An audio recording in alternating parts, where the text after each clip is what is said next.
오늘 하나님께서 우리에게 주시는 말씀은 구약 사사기 7장 2절에서 7절 말씀입니다. 제 성경으로 구약 372면에 있습니다. 사사기 7장 2절에서 7절 말씀을 한 절씩 교독하겠습니다. 여호와께서 기드온에게 이르시되 너를 따르는 백성이 너무 많은즉 내가 그들의 손에 미디안 사람을 넘겨주지 아니하리니 이는 이스라엘이 나를 거슬러 스스로 자랑하기를 내 손이 나를 구원하였다 할까 함이니라.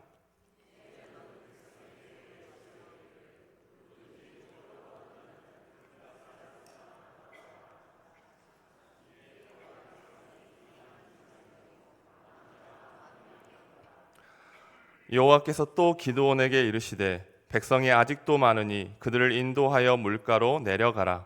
거기서 내가 너를 위하여 그들을 시험하리라.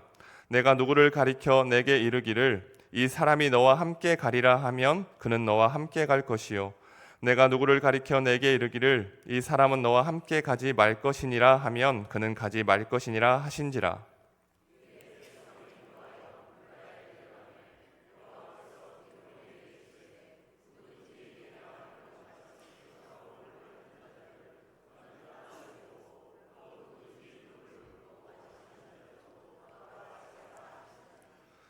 손으로 움켜 입에 대고 핥는 자의 수는 300명이요 그 외의 백성은 다 무릎을 꿇고 물을 마신지라. 여호와께서 기드온에게 이르시되 내가 이 물을 핥아 먹은 300명으로 너희를 구원하며 미디안을 내 손에 넘겨주리니 남은 백성은 각각 자기의 처소로 돌아갈 것이니라 하시니. 아멘.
아멘.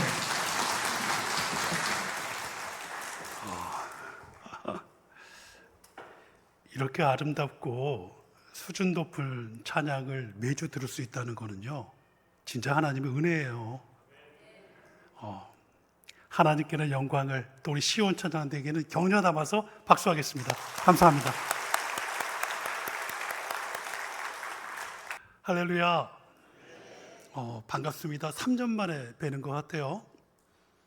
3년 만에 왔더니 교회가 많이 좋아졌어요. 교육관도 멋져지고 1층에 카페도 생기고 지하 식당도 잘 해놨다는데 저 밥 먹고 가도 되죠? 밥 먹고 가겠습니다. 저는 땜빵 전문 목사입니다. 예. 정말 많은 교회 땜빵 다니고 있어요. 그 담임 목사님을 청빙하는 여러 지역의 교회들 있으면은 짧게는 한 3개월부터 길게는 11개월까지 한 교회를 맡아서 여러 교회들 사역을 했고요. 또 목사님들이 어디 가시게 되면은 또 이렇게 대신 땜빵으로 가서 설교하는 경우가 많습니다. 지금 여름이잖아요. 제가 성수기입니다. 6월 말부터 8월 말까지 매주 일정이 꽉 차 있어요. 네. 근데 그럴 수밖에 없는 게 목사님들 휴가 가시면은 다른 교회 목사님을 부를 수가 없어요. 왜? 그분도 설교해야 되니까. 네, 그러다 보면은 학교를 찾을 수밖에 없고 학교를 찾다 보면은 제가 이렇게 오게 됩니다. 제가 이 말씀 드리는 이유는 저는 땜빵 목사로 이 자리에 와 있지만 오늘 하나님이 주시는 은혜는 땜빵이 아니기를 소망합니다. 기도하고 말씀 전할게요. 사랑과 은혜가 많으신 아버지 하나님 참으로 감사합니다. 너무나도 아름답고 귀한 동성애 가족들이 오늘 주님 앞에 나와서 주님의 말씀 앞에 있습니다. 이 시간에 말씀의 영께서 이 자리에 임재하여 주셔서 우리에게 꼭 필요하고 있어야 될 은혜로 함께하여 주옵소서. 이 모든 말씀 우리 구주 예수 그리스도 이름으로 기도드리옵나이다. 아멘. 사사기를 보면은 계속 똑같은 일들이 반복이 됩니다. 가나안 땅에 들어간 이후에 이스라엘 백성들이 조금만 살만해지면 하나님을 떠나요. 그리고 우상을 섬깁니다. 그러면 하나님이 보고 계시다가 야, 쟤네들 안 되겠는데? 그리고 주변에 있는 다른 민족들을 들어다가 사랑의 매를 드세요. 그러면 이제 그때 혼 좀 나고 나서 이제 그때 속 차리고 정신 차리죠. 하나님 잘못했어요. 제발 저희를 살려주세요. 용서해 주세요. 그러면 자비로운 하나님은 또다시 그들을 사사를 세워서 구해 주십니다. 이게 무려 7번이 반복이 되는 게 사사기의 역사입니다. 이번에도 마찬가지예요. 이스라엘 백성들이 또 하나님을 떠납니다. 그리고 우상을 섬깁니다. 이번에 하나님은 미디안 족속이라는 족속을 들어서 그들에게 사랑의 매를 드셨습니다. 미디안 족속들은 물론 상인 계층도 있지만 대부분이 유랑 민족들입니다. 그래서 싸움하고 전쟁하는 데는 이골이 나 있는 그런 민족들이에요. 그들이 이스라엘을 틈만 나면 와서 약탈을 합니다. 소, 나귀, 양 다 뺏어가요. 먹을 거 다 뺏어갑니다. 이스라엘 백성들 그뿐만이 아니라 막 그들이 사람을 죽이니까 이스라엘 백성들은 산 위에 올라가서 굴을 파서 숨어 지내거나 산성을 만들어서 자신들을 보호하거나 정말로 힘들고 어려운 시절을 지내고 있습니다. 또다시 정신 차렸습니다. 그래서 하나님께 또 간구하죠. 하나님, 저희가 진짜 잘못했으니까 이번에 살려주세요. 그래서 하나님은 또다시 사사를 세우셔서 그들을 구원하시게 되는데 그 사사가 바로 오늘 본문에 나오는 기드온이라는 사사입니다. 죄송합니다. 잠시만요.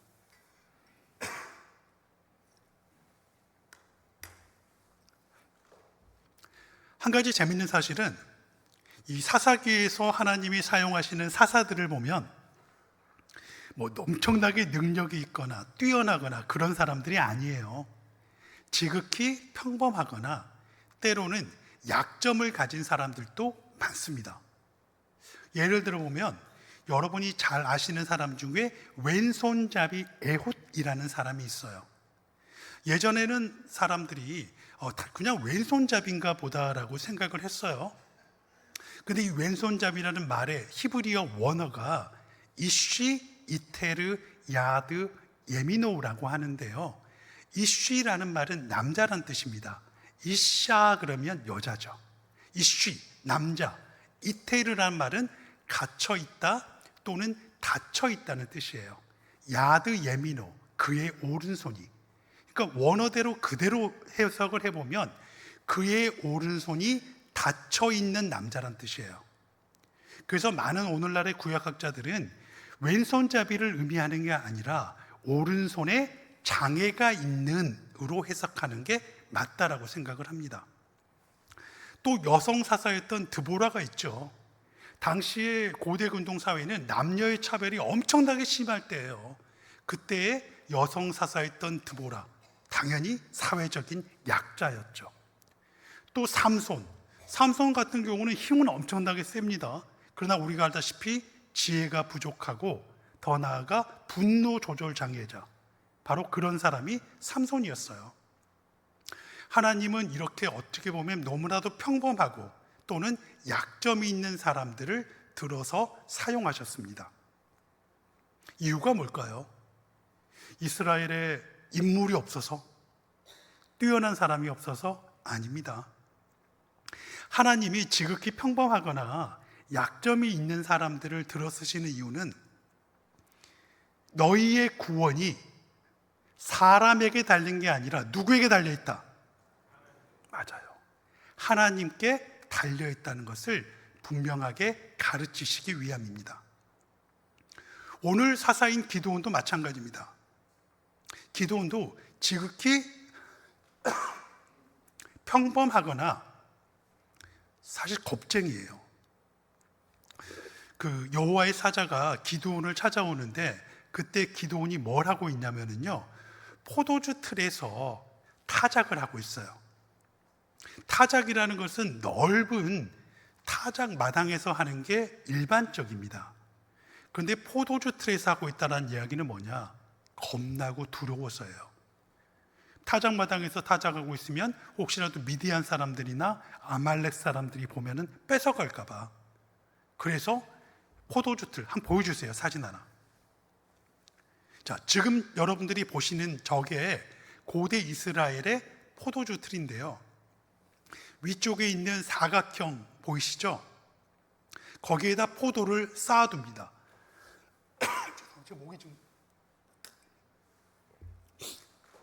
목이 갑자기 안 좋은데요. 죄송합니다. 저기 사각형 저기 통이 아니죠. 구덩이에다 포도를 쫙 쌓아놔요.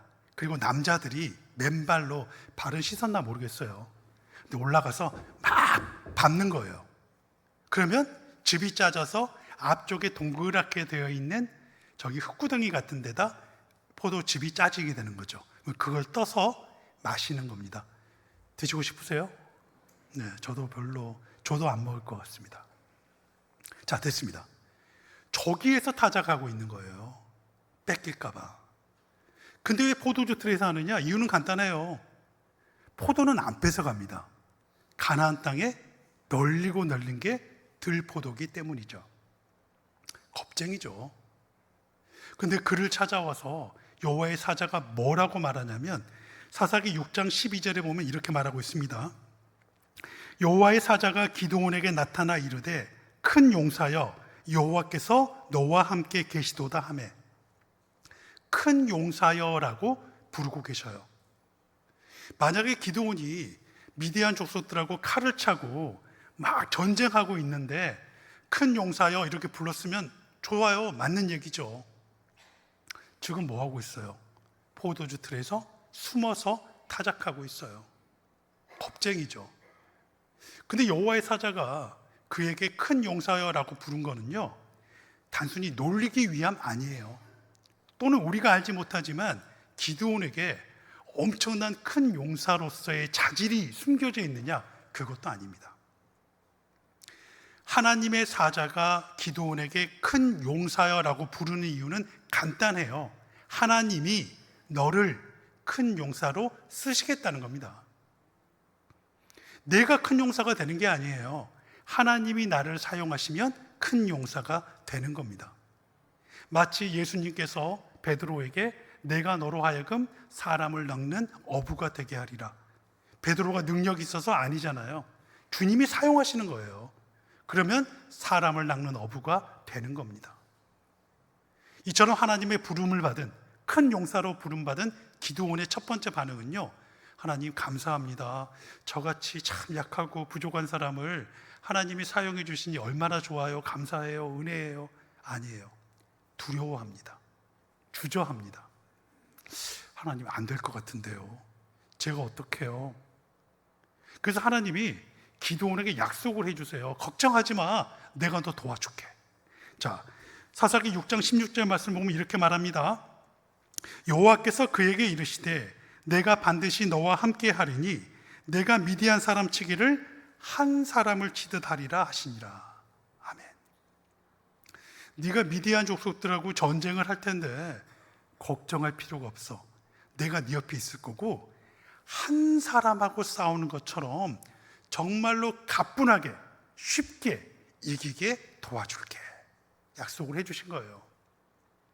그런데도 기드온이 하나님, 저 자신이 없어요. 주저해요. 그러면서 하나님께 그러면 하나님 저에게 표징을 좀 보여주세요. 그래서 하나님이 표징을 보여주십니다. 반석에서 불이 나오는 표징. 또 이슬의 표징 있죠.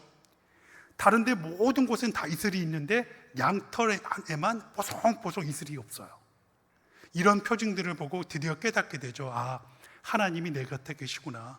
하나님이 도와주시구나. 그리고 전쟁을 준비합니다. 바로 이스라엘 골짜기의 전투입니다. 이스라엘 골짜기가 여러분이 잘 아시는 아마겟돈이에요. 자, 이제 장소가 바뀝니다.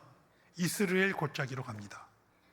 길르앗산 위에서 기드온과 백성들이 내려다보는데 저 밑에 있는 이스라엘 평화에 어마어마한 대군이 있습니다. 동방의 사람들, 아말렉 사람들, 미디안 사람들이 무려 13만 5천 명이 쳐들어왔어요. 여러분, 13만 5천 명이 쳐들어왔다는 거는요, 단순히 물건 좀 뺏어가려고 온 게 아니에요. 이스라엘 민족을 역사에서 지워버리려고 온 겁니다. 진멸하라고 온 거예요. 13만 5천 명, 어마어마한 숫자입니다. 성경이 뭐라고 얘기하느냐? 그들이 메뚜기 떼처럼 많았고 그들이 탄 낙타가 해변에 모래 같았더라라고 그래요. 어마어마해요. 기드온이 전쟁을 해야 되니까 이스라엘 백성들 중에서 군사를 모집을 합니다. 근데 얼마 안 돼요. 3만 2천 명. 자, 밑에는 낙타를 탄 13만 5천 명. 우리는 낙타도 안 탄 3만 2천 명. 자, 싸울까요, 말까요? 여러분에게 묻습니다. 결정해 주셔야 돼요. 싸울까요? 아니면 도망갈까요? 왜 대답을 안 해주셔요? 상황 봐서 좀 쉽게 설명을 더 드리죠. 고대 전쟁에서 승리하기 위해서 제일 중요한 게 세 가지 요소가 있어요. 한번 보여주세요. 첫 번째는 뭐냐? 수의 우위예요. 두 번째는 전술의 우위, 세 번째는 무기의 우위입니다. 하나씩 살펴볼까요? 숫자 13만 5천 명 대 3만 2천 명, 약 4.2 대 1입니다. 속된 말로 고대 전쟁은요, 쪽수 싸움이에요. 지금처럼 뭐 드론이 공격하고 미사일 이런 게 없잖아요. 일단 숫자가 많아야 돼요. 숫자 안 돼요. 두 번째, 전술 볼까요? 아까 제가 처음에 말씀드렸지만 미디안 족속들은 싸울 줄 아는 애들이에요. 얘네들은 싸우는 게, 밥 먹고 싸우는 게 일인 애들입니다. 근데 이스라엘 백성들이야 언제 군대나 제대로 가져봤나요? 전술 훈련 안 해봤죠.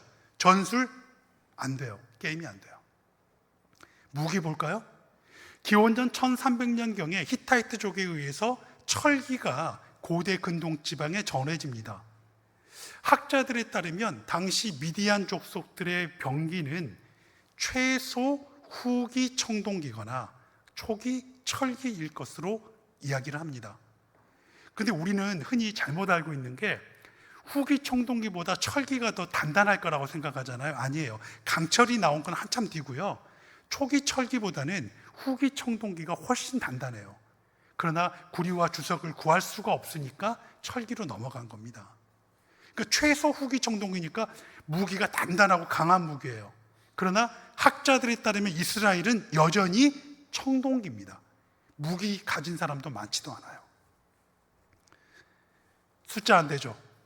전술 안 되죠. 무기 안 되죠. 싸울까요, 말까요? 결정해 주세요. 싸울까요? 도망갈까요? 도망가야 돼요. 아니, 왜 자신 있게 말씀을 못 하세요? 도망가는 게 정상이에요. 도망가야만 해요. 여러분이 잘 아시는 손무라는 사람이 쓴 손자병법이 있습니다. 손무가 손자병법에서 이런 이야기를 해요. 지피지기면 백전불태다. 적을 알고 나를 알면 100번을 싸워도 위태롭지 않다라고 말합니다. 오해하지 마세요. 적을 알고 나를 안다라는 말은 정보가 막 중요하다, 첩자를 보내야 된다, 이런 의미가 아니에요. 적을 알고 나를 알라는 이야기는 승산을 잘 계산하라는 겁니다. 승산을 딱 계산해 봐서 확실히 우리가 이길 것 같다, 그러면 전쟁을 하면 돼요. 비슷비슷할 것 같다? 그러면 전술을 잘 세워야 합니다. 근데 아무리 봐도 이길 수가 없다, 그때는 도망가야 해요. 도망가야 합니다. 물론 손무가 한 말인지는 명확하지는 않지만 그게 그 유명한 36개 줄행랑으로 알려져 있는 주위상계라는 거예요. 피하는 것이 가장 좋은 계책이라는 겁니다. 지금은 싸울 때입니까? 도망갈 때입니까? 도망갈 때예요. 분명합니다. 도망가야 될 때입니다. 근데 하나님은 진짜 이상해요. 근데 싸우래요. 싸우는 것만 해도 답답한데 하나님 또 뭐라 그러시냐면, 기드온아, 병사가 너무 많다, 숫자가 너무 많다, 우리 숫자 좀 줄여보자 그러시는 거예요. 그리고는 기드온에게 길르앗산에서 두려워하는 사람들은 전부 다 집에 가 보내라는 겁니다. 기회는 이때다. 22,000명이 집으로 돌아갔어요. 흔히 우리는 성경 읽으면서 이 배신자들, 의리 없다, 도망가냐. 근데 여러분, 그 사람들 그렇게 쉽게 얘기하지 마세요. 그 사람들이 현명한 사람들이에요. 지금 상황에서는요, 싸우면 개죽음이에요. 차라리 도망가서 목숨이라도 보존하고 후위를 동호하는 게, 그게 현명한 겁니다. 그 사람들이 현명한 거예요. 그런데 이제 10,000명 남았네요. 13만 5천 명 대 10,000명, 13.5대 1. 한 사람이 14사람을 감당해야 됩니다. 할 수 있습니까? 우리 동성교회 남성 성도님들 소시적에 17대 1 해보시지 않은 분들 제외하고는 절대로 못 이기죠. 가망이 없어요. 그렇지 않아도 가망이 없는데 하나님이 또 뭐라 그러시냐면, 기드온아, 숫자가 너무 많다, 우리 숫자 조금만 더 줄여보자 그러시는 거예요. 자, 어떤 훈련을 시켰는지 모르겠어요. 아주 힘든 훈련을 시켰겠죠. 목이 엄청 탔을 거예요. 10,000명을 물가에다 쫙 풀어놓은 겁니다. 그랬더니 사람들이 어프어프 물을 마시는데, 어떤 사람들 무릎 꿇고 물을 마시고, 그런 사람이 9,700명. 근데 300명은 손으로 물을 움켜줘서 개처럼 핥았다라고 그래요. 왜 그랬느냐? 혹시라도 아말렉 사람들이나 미디안 사람들이 쳐들어올 수 있잖아요. 그러니까 사방을 다 경계하면서 물을 마신 거죠. 하나님이 됐다, 300명 놔두고 9,700명 보내라 그러는 거예요. 300명 남았습니다. 13만 5천 명 대 300명. 계산이 딱 떨어집니다. 450대 1입니다. 한 사람이 451명만 감당하면 돼요. 죽으란 얘기죠. 죽으란 얘기입니다. 자, 왜 그러셨을까요? 왜 하나님은 이렇게 기드온의 군사의 숫자를 줄여가신 걸까요? 그 해답이 오늘 본문 2절 말씀에 정확하게 나와 있어요. 한번 오늘 2절 말씀은 저와 여러분이 합독을 해볼까요? 자, 준비되셨습니까? 자, 시작. 여호와께서 기드온에게 이르시되 너를 따르는 백성이 너무 많은즉 내가 그들의 손에 미디안 사람을 넘겨주지 아니하리니 이는 이스라엘이 나를 거슬러 스스로 자랑하기를 내 손이 나를 구원하였다 할까 함이니라. 아멘. 내 손이 나를 구원하였다 할까 봐. 자, 처음으로 돌아가서 4.2대 1이에요. 하나님이 도와주셨습니다. 이겼어요. 근데 전쟁 끝나고 나서 뭐라 그러냐면, 야, 너 나 아까 싸우는 거 봤냐? 날라다니지 않대? 우리가 전술을 기가 막히게 세운 것 같아. 지들이 잘했다고 할 거라는 거예요. 10,000명으로 줄였어요. 13.5대 1. 그런데도 그때도 내가 어떻게 했다고 말하는 사람들이 있을 거라는 겁니다. 그러니까 아예 하나님은요, 내가 뭘 이라는 말이 못 나오게끔 450대 1을 만들어 버리신 거예요. 그들의 마음속에 그들을 믿는 마음이 줄어들고 군사들의 숫자가 줄어든 만큼 하나님을 의지하고 하나님을 믿는 마음이 커져갑니다. 그들은 깨달아요.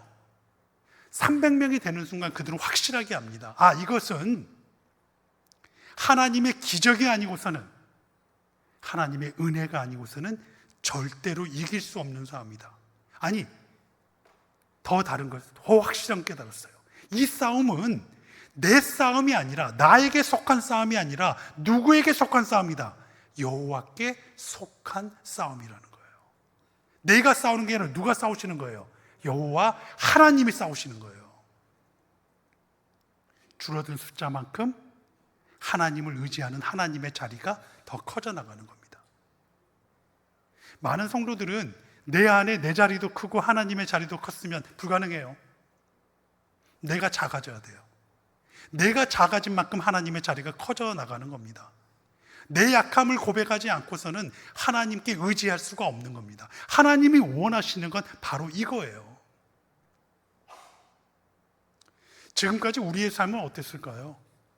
저도 마찬가지고 여러분도 어쩌면 비슷했을 것 같은데요. 우리는 늘 숫자 싸움에만 빠져 있었던 것 같아요. 숫자를 많이 가지면 가질수록 좋은 거다. 가지고 있는 게 많으면 남들 앞에서 우쭐대고 자랑합니다. 근데 가지고 있는 게 적잖아요? 그러면 늘 위축해요. 뒤에 든든한 백이 있으면 거침없이 당당하게 나아갑니다. 뒤에 백이 없잖아요. 슬슬 남의 눈치 봅니다. 당연한 거예요. 세상은 원래 그렇게 사는 거예요. 그게 세상의 법칙이에요. 그러나 여러분, 하나님의 계산법은 달라요. 하나님의 계산법은 내가 얼마나 뭐를 가지고 있느냐, 숫자가 중요한 게 아니에요. 아무리 내가 가지고 있는 숫자가 많아요. 엄청나게 많은 걸 가지고 있어요. 그런데도 하나님을 믿거나 의지하지 않잖아요. 그럼 하나님은 뭐라 그러시냐면, 안 돼. 그것 가지고는 안 돼. 부족해 라고 말씀하세요. 근데 내가 가지고 있는 게 정말 적잖아요. 그런데도 내가 진짜 하나님을 믿고 의지하면 하나님은 됐어. 그거면 충분해. 걱정하지 마. 이렇게 말씀하신다는 겁니다. 우리는 예수 그리스도를 믿는 사람들입니다. 하나님을 믿는, 의지하는 사람들입니다. 우리는 세상의 계산법이 아니라 하나님의 계산법에 따라 살아가는 그 삶을, 그 훈련을 받아야만 합니다.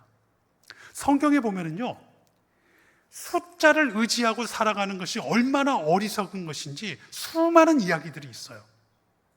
자, 예를 들어 볼까요? 갈멜산으로 갑니다. 갈멜산에 갔더니 엘리야가 있습니다. 엘리야가 아세라 선지자 또 바알 선지자를 믿는 사람들 850명하고 대결하고 있어요. 아까 오늘 기드온 전투가 450대 1이잖아요. 이건 850대 1이에요. 누가 850대 1로 싸워서 이길 수 있습니까? 도망가야 될 때입니다. 그런데 엘리야는 도망가지 않아요. 왜? 내 옆에 든든하게 서 계시는 하나님을 바라보고 주를 의지했기 때문입니다. 결론이 어떻게 됐어요? 수많은 이스라엘 민족들 앞에서 여호와께서 진정한 하나님이시라는 것을 증명해냈어요. 벳사다 광야로 가볼까요? 우리 주님이 계시네요. 주님이 수많은 사람들 앞에서 말씀을 전하고 계세요. 장정만 5천 명이라고 하니까 아마 여자와 어린아이까지 포함하면 한 2만 명 되지 않을까 싶어요. 근데 가끔씩 여러분 성경 읽다 보면 궁금하지 않으세요? 이렇게 수백 명 앞에서 말을 할 때도 마이크가 없으면 안 되잖아요. 그 2만 명, 그것도 야외에서 어떻게 말씀을 전하셨을까? 아마 추측컨대 하늘에서 막 뇌성이 울리는 것처럼 들리지 않았을까? 추측입니다. 궁금하더라고요. 자, 어쨌든 그 2만 명에게 말씀을 딱 전하시는데 어느덧 해가 서산에 지기 시작합니다. 그래서 배에서 꼬르륵 꼬르륵 배꼽 시계가 울립니다. 그 모습을 보던 예수님께서 쟤들을 뭐 좀 먹여야 되는데 생각을 하신 거예요. 그래서 제자 빌립을 부릅니다. 빌립아, 쟤네들 뭐 좀 먹이고 싶은데 어떻게 하면 좋겠어? 그랬더니 빌립이 곰곰이 계산을 해봅니다. 세상의 계산법이죠. 주님, 불가능해요. 생각해 보세요. 이 시간에 어디 가서 이 많은 음식을 구할 수 있겠어요? 그리고요, 설사 구할 수 있다고 할지라도요, 200데나리온으로도 안 돼요. 틀린 얘기 아니에요. 맞습니다. 세상 계산법이에요. 근데 결론은 뭐예요? 자, 안드레가 어린아이 도시락 하나를 가져옵니다. 보리떡 5개와 물고기 2마리. 예수님 혼자 드시면 되는 양이에요. 근데 예수께서 축사하시자 그 2만여 명이 먹고도 몇 광주리가 남았다? 12광주리가 남았대요. 궁금하지 않으세요? 어떻게 했을까? 이런 바구니 안에다 집어넣고 계속 빼면 나오고 했을까요? 아니면 예수님이 축사하시니까 물고기가 고래만큼 커지고 떡이 동산만큼 커졌을까요? 궁금해요, 진짜. 근데 뭐 성경이 이야기해 주 않으니까 알 수가 없죠. 여하튼 중요한 사실은 뭐예요? 진짜로 2만 명이 먹고도 12광주리가 남았다는 사실이에요. 성경 우리에게 끊임없이 얘기합니다. 제발 숫자를 보지 말고 누구를 믿고 의지하라? 주님을 믿고 의지하라는 겁니다.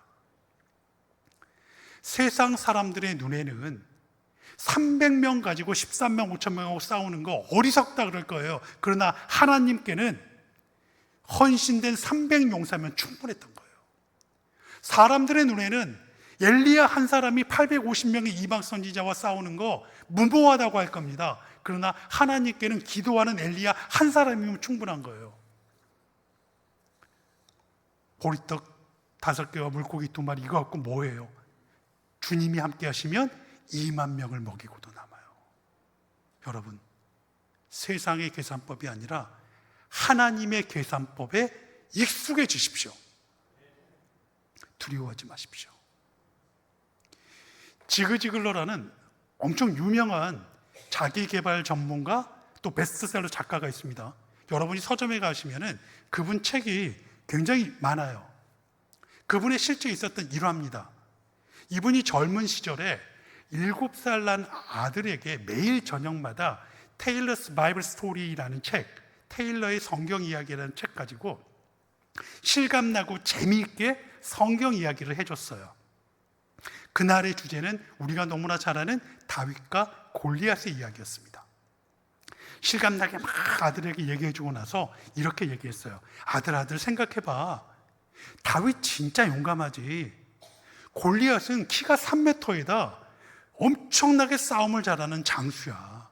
근데 다윗은 갑옷도 맞지 않은 17살의 작은 소년이잖아. 그런데도 골리앗에 맞서 싸우는 다윗 용감하지? 그랬더니 아들이 피식 그러더니만 아빠, 다윗이 아니라 골리앗이 용감하지 그러더래요. 이게 뭔 소린가 싶어가지고 아들에게 물어봤어요. 아들, 너는 왜 다윗이 아니라 골리앗이 용감하다고 생각해? 그랬더니 아들이 그러더래요. 아빠 생각해봐. 다윗 옆에는 하나님이 계시는데 그런데도 싸우러 나가는 골리앗이 용감한 거지 그러더래요. 그 말을 딱 듣는 순간 망치로 머리를 한 대 얻어맞은 것 같더래요. 이거구나. 어린 내 아들도 아는 사실을 내가 몰랐구나. 내 옆에는 누가 계시는데? 하나님이 계시는데 그 하나님을 의지하지 못하고 난 참 바보처럼 세상을 두려워했구나. 진짜 두려워해야 될 것은 세상이 나를 두려워해야 되는데 내가 바보처럼 세상을 두려워했구나 깨달았다고 합니다. 물론요 여러분, 300인의 용사로 살아가는 삶 쉬운 일 아니에요. 이렇게 설교 듣고 나면 주님 내가 그렇게 살아야죠. 근데 쉬운 일 아니에요, 절대로. 제가 한번 설교 말씀 준비하면서 상상을 해봤어요. 제가 지금 길르앗산 위에 탁 서 있어요. 와, 밑에를 봤는데 정말 해변의 모래처럼 메뚜기 떼처럼 어마어마한 13만 5천 명이 있어요. 내 주위를 다. 자, 여러분 옆에를 한번 돌아보세요. 옆을 보시고 얼굴 한번 보세요. 그분들입니다. 내 옆에 그분들이 있어요. 300명 있는데 내 옆에 있는 사람들이 그분들입니다. 의지가 되나요? 얼마나 무서웠겠어요. 얼마나 두렵겠어요. 한번 상상만 해보는 걸로도요 다리가 후달달달 떨려요. 두려울 겁니다. 근데 여러분 그거 아셔요? 그 300명이 진짜 행복한 사람들이에요. 이 자리를 떠나 있는 31,700명이 행복한 게 아니라 지금 두렵지만 그 두려움을 이겨내고 길르앗산에 서서 하나님과 함께 싸우리라고 서 있는 그 300명이 진짜 행복한 사람들이에요.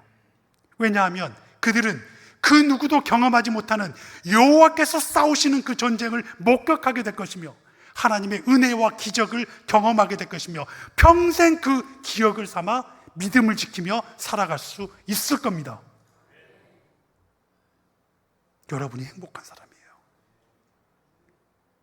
그 하나님이 옆에 계시나요? 그 하나님 만나셨습니까?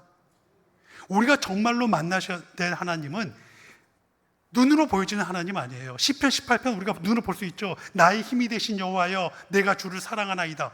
아 그래, 눈으로 보고 그냥 고개 끄덕끄덕 그 하나님 아니에요. 찬양할 수도 있어요. 나의 힘이 되신 여호와여 내가 주님을 사랑합니다. 노래 잘 된다. 입으로만 불러지는 하나님 아니에요. 목사님 말씀에서 목사님이 할 수 있죠. 여러분 여호와를 의지하십시오. 우리의 힘이 되시는 분이 여호와십니다. 그분을 사랑하십시오. 아멘. 귀로만 들리는 하나님 아니에요. 진짜 저와 여러분이 만나야 될 하나님은 지금도 살아서 내 삶에서, 내 가정에서, 내 일터에서, 이 교회에서 역사하시는, 일하시는 그 하나님을 만나야만 합니다. 그 하나님 만나면 삶에 아무리 큰 시험이 찾아와도 큰 풍랑과 폭풍이 내 삶에 몰아친다고 할지라도 게임 오버예요. 하나님이 싸우실 것이기 때문입니다. 하나님이 싸워주실 것이기 때문입니다. 처음으로 돌아갑니다. 땜빵 목사입니다. 3년 만에 왔어요. 한 3년 있으면 또 다음에 뵐 수 있을지 모르겠어요. 저는 여러분을 몰라요. 여러분 한 분 한 분을 잘 모르죠. 모를 수밖에 없고요. 여러분들이 어떤 생각을 하시는지, 어떤 고민을 가지고 있는지, 어떤 기도 제목을 가지고 있는지, 그러나 어쩌면 이 자리에도 정말로 하나님의 기적이 필요하고 하나님의 은혜가 필요하신 분들이 계실지도 모릅니다. 여러분, 믿음으로 주를 붙드시기 바랍니다. 주를 의지하기 바랍니다. 주님이 분명하게 약속해 주셨어요. 내 정욕과 욕심으로 구하는 기도가 아니라면 무엇이든지 원하는 대로 구하라. 그리하면 주시리라. 믿음으로 사실 수 있기 바랍니다.